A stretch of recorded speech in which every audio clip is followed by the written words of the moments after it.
ప్రభాస్ గారు one of the మూవీలో ఎక్కడంటే మనకు మిర్చి సినిమాలో మీరు చూస్తే ఆయన సీరియస్గా ఒక ఎమోషనల్ డైలాగ్ చెప్పేటప్పుడు ఇక్కడ ఒక రక్తనాళం తీరినట్టు కనబడుతుంది. దాన్ని జుగ్లార్ వెయిన్ అంటాం. అంటే మనిషి ఎమోషనల్గా ఉన్నప్పుడు ఒక వెయిన్ బల్జే బయటికి కనబడుతుందేమో కానీ ఆ విధంగా నరాల్లాగా పైకి వెళ్ళి కరెంట్ షాక్ లాగా రావడం అనేది యూజువల్గా జరగదు. నమస్తే అండి, నేను మీ doctor S Srikanth Raju, senior consultant vascular and endovascular surgeon. అంటే ఏంటిది? రక్తనాళాల సర్జన్ని. నేను డీఆక్సినేటెడ్ బ్లడ్ కానీ ఇంకా సింపుల్ లాంగ్వేజ్లో మాట్లాడాలంటే చెడు రక్తాన్ని కాళ్ళ నుంచి గుండె వైపు తీసుకెళ్లే రక్తనాళాలు. అంటే they are nothing but blood tube లాగా ఉంటాయి. సో కింది నుంచి అవి పైకి తీసుకెళ్ళాలి. అంటే గ్రావిటీకి అగెయిన్స్ట్గా రక్తం కాళ్ళలోంచి గుండె వైపు పయనించాలి.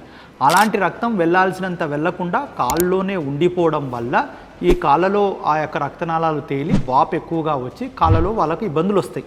ఇది చేతుల్లో మిగతా అవయవాల్లో దాని సిమ్టమ్స్ అనేవి ఎప్పుడూ ఉండవు, ఓన్లీ కాళ్ళలోనే ఉంటాయి. చేతిలో రక్తనాళాలు తేలినా, మెడలో తేలినా, మొహం మీద తేలినా కొందరు అడుగుతుంటారు, సార్ ఇవి కూడా వ్యారికోజ్ వెయిన్సేనా అని. యూజువల్గా అవేవి వ్యారికోజ్ వెయిన్స్ కాదు. దానివల్ల ఎలాంటి సిమ్టమ్స్ కానీ పేషెంట్కి ఎలాంటి ఇబ్బందులు కానీ ఉండవు.